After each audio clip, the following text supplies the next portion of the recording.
Lusekero Kajiri mwenye umri wa miaka 43, huyu ni mkazi wa Charangwa wilayani Chunya, ambaye ni baba wa kambo, amehukumiwa kifungo cha miaka 30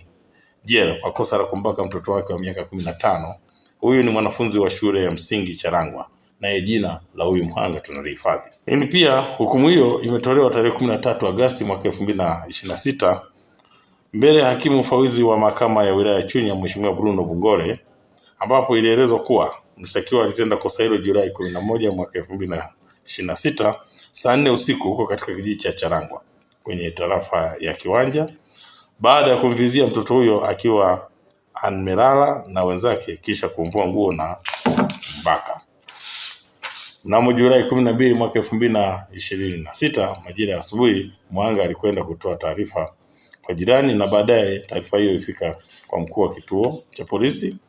na mshtakiwa aliyetenda kosa hilo wakati huo kwa mama mzazi wa mtoto huyo hakuwepo hapo nyumbani, kwa hiyo aliweza kukamatwa.